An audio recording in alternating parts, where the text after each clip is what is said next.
এই ভাঙা বাড়িটাতে আসলে আমার কেন জানি ভিতরে একটা ভয় কাজ করে। ভয়টা কাজ করে কেন একটু বলতেছি। একেবারে নিরিবিলি শুনশান একটা জায়গা।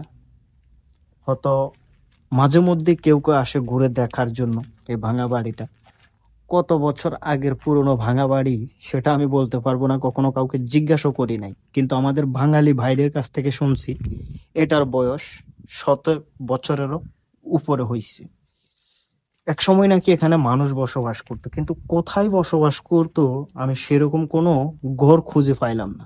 মিনিমাম একটা মানুষ যদি একটা ঘরে থাকে, তার মিনিমাম একটা থাকার কক্ষ থাকা উচিত, কিন্তু এখানে থাকার মতো কোনো পরিবেশ বা কোনো ঘর আমি দেখি না।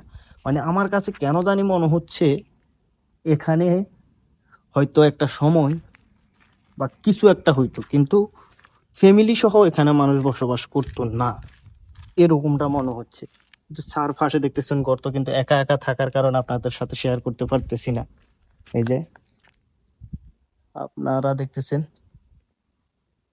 এটা হচ্ছে ভাঙা, এখানে কোনো দরজা ছিল বলে আমার মনে হয় না, তবে মনে হয় এটা ভেঙে পড়ে যাওয়ার কারণে এখানে একটা মানুষ প্রবেশ করার মতো একটা জায়গা ছিল, তবে এইখান দিয়ে মনে হয় বের হওয়া যায়, ওখানে একটা দরজা আছে, বাহিরে দেখছিলাম এই আর কি।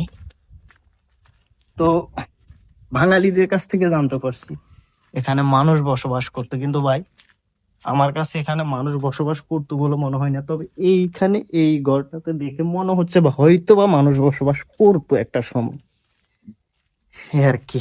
তো সবাই ভিডিওটা শেয়ার করে দিন, ধন্যবাদ সবাইকে। একটা করে লাইক দিন, একটা করে কমেন্ট করিন, এতটুকু আবদার রাখবেন তো কথা, ওয়াদা করেন। ঠিক আছে, ওয়াদা করছেন, ওয়াদা পালন করতে হবে কিন্তু। ধন্যবাদ সবাইকে।